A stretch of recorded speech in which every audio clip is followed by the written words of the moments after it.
Welcome, beloved community. I'm John Dupuy, and this is part of my team, Sabi and Heidi, without which I could do very little. So anyway, appreciate you guys. So we do this on a weekly basis. I mean, a lot of you are return people, but I don't know, we all got together a few years back and somebody dreamed up the idea of doing this because we were meditating all together. And this is really powerful. So we said, why don't we do something, WeAwake, that's, individual first person, but do a WeAwake. That's a powerful second person thing where you connect with others. And there's been a lot of experience and data that indicates that when people meditate together, there's a field that's created and it doesn't have any time or space. Boom, it's like quantum entanglement, where this thing on this side of the universe can affect this thing instantaneously, faster than the speed of light. Figure that out. So anyway, yeah, so this works no matter what part of the planet we're in and where we are, we come together for this. So we're going to listen to A Ticket to Glide. And I did not rip that off from the Beatles. I actually did. I'm sorry. So, and we're doing the second track. It's called Revitalization. And it's going to train our brains to theta. And it's to lift us up, support us, and in these very traumatic and difficult times that we're going through. So I've been saying to more and more people lately, maybe I said it last time, but it's important. When you get up in the morning, don't start looking at the news, later. There's plenty of time for that. But you should focus on, getting yourself together, and which includes, doing what you have to do in the bathroom and brushing your teeth and all of that stuff and making tea or coffee, whatever your thing is, and then get to your place that you have selected that feels good, that feels comfortable, a sacred place in your environment where you can meditate, okay? And meditate. Do, close your eyes and just pay attention to whatever, being is doing. It's fine, but just sit there, be very present. And, there's so many ways to meditate that, it's infinite because we're really dealing with the mysterious and the infinite when we start to look at our deepest levels. So yeah, don't get caught up with all the chaos that is being inflicted upon us. If you do that, they're winning. So wait till you're good and centered. Also, I like to use that time to read and study, I don't know, inspiring, nurturing, inspirational literature. It's part of the Catholics call it Lectio Divina, where it's reading is actual spiritual practice. So I am working with the works of A.H. Almas at this time because we've done a whole series of conversations with him. I think we're about 10 so far in the series. Then we had a couple before that. But anyway, he's one of the truly great sages of our time and all times. He's what you'd call a Buddha. He's really, really, really awake. And so yeah, I study that. Actually, I started training my brain. I started reading the books and doing my notes and underline it. And after that, that's when I do my meditation after I read, because I feel it feels like that's really set me up for even deeper meditation. So I wouldn't, do that with the sports section or something like that. But if you have the right, reading the right book, it's very true. And it's really important for us to stay centered and to work on ourselves and not just be tossed about by the chaos that's going on, and just say, okay, I'm here. And spontaneously react from your heart, okay? What you're supposed to be doing in life. And remember, there's a place in us that is already free, that is already enlightened, and doesn't need to be healed. Go figure, right? Beyond all this stuff, our memories and our personality and all that stuff. I mean, it's interesting stuff, but that's not exactly the goal of meditation. We want to get into that deeper place. And so, yeah, I mean, you can also, say prayers when ask for guidance, and please give me spirit, God, being, however you want to say that. Give me what I need. Give me the guidance and what I need out of this meditation, and then just accept it as what's supposed to be. And that's a very cool thing to do. And there's definitely a second person I thou type of relationship with the mystery of being. It gets personal. So I've said enough about that. So why don't we start? This is, again, a ticket to glide.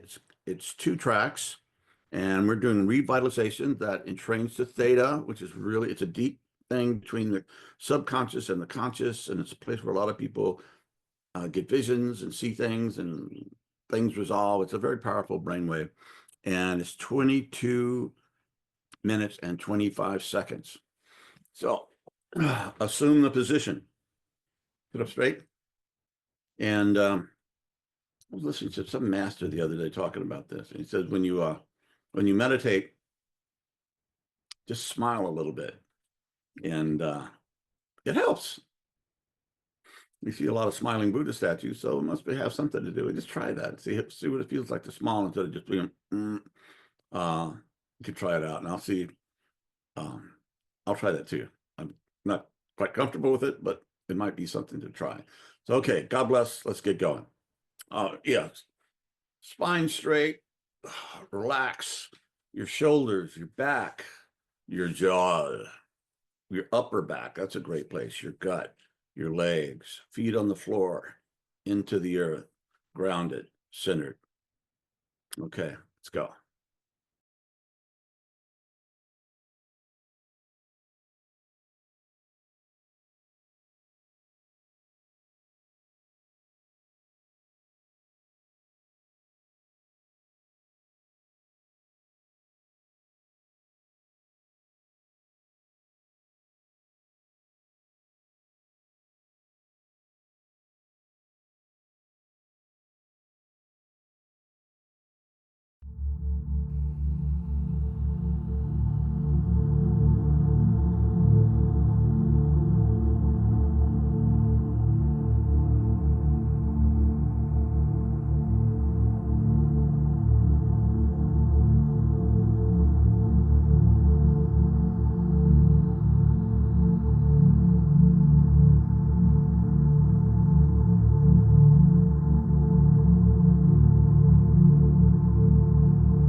Well, welcome back. That was beautiful. I forgot to remind people to put your phone on, or turn it off or put it on airplane mode, but I remember it for myself anyway. And that's what came to me. One time, Jesus was walking down the road. I don't know. And somebody asked him, I don't know if he was walking down the road, he was somewhere. Somebody asked him, what is the greatest commandment, Master? And it was kind of like the vibe they were trying to trip him up or something. He said, number one, to love the Lord thy God with all thy heart, all thy soul, all thy mind, right? And the second is love your neighbor as yourself. So let me clarify the first one. Love God with all your heart, soul, and might. That means whatever it means to you. As they say in AA, the God of your understanding. And if it's a big question mark, that's okay too. You know, your God understanding is a mystery and you don't know, or you don't, that's all right. There's a quote one time that stuck with me. I was reading a book, what has been a teenager, and it says there's more faith in the doubts of an honest man than in all the archangels in the mind of God.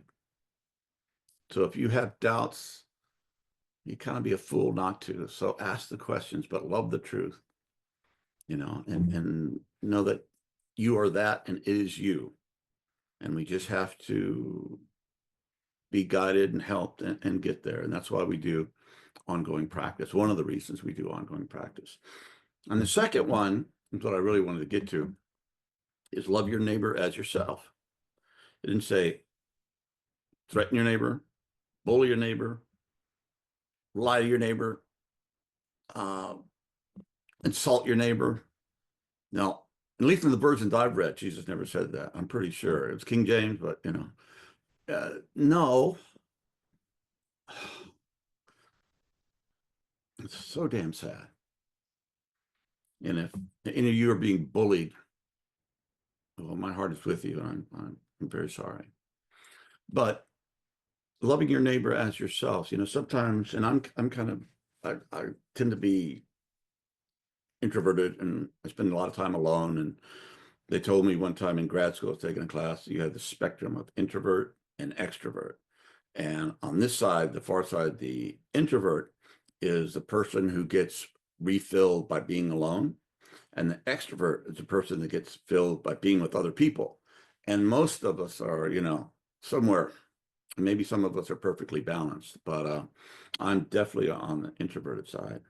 So love your neighbor as yourself, just small things. It's a wonderful spiritual practice, like opening the door for people, for old people, young people, kids, men and women, and just do it with an open heart, and give them a blessing. It's just, God bless you, something like that. And it just something, it opens your heart and it speaks to them. And one of the places where I really get to do that is when I go to the grocery store. So, waiting in line. And yesterday this happened. I do it all the time. And there was this woman who was older than me behind the cash register.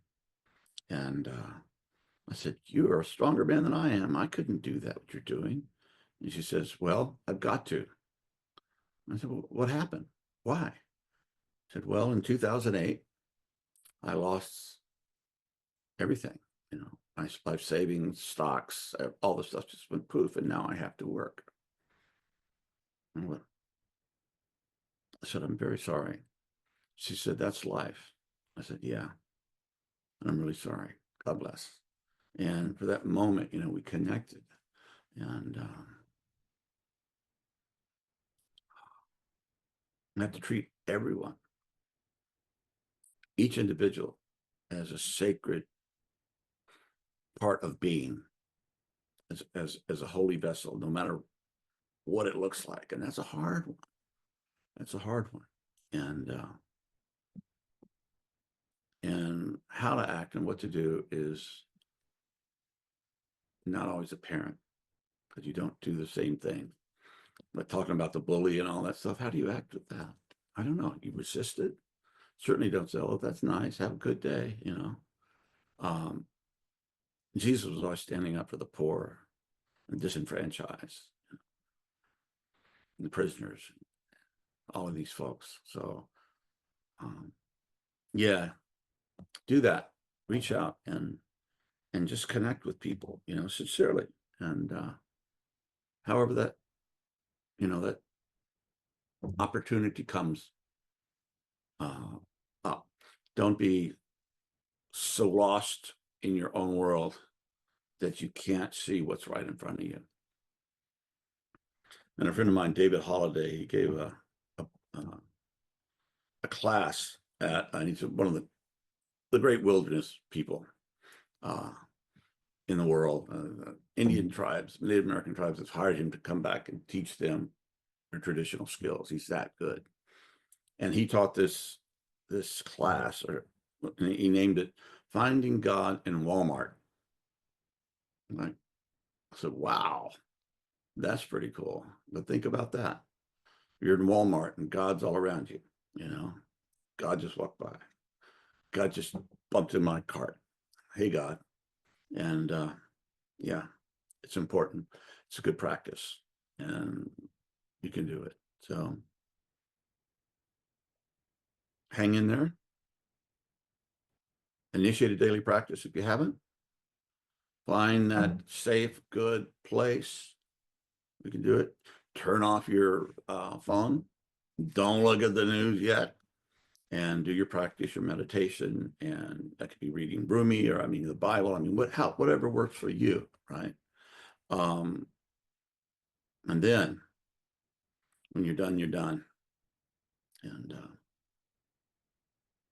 it's also a good time to send out prayers and love to people that come up to you. I still do that for people who have passed. I send out prayers and just be with them, just mentioning them in love in my heart. And all you guys got it today, and so did you. So yeah, so I guess that's enough.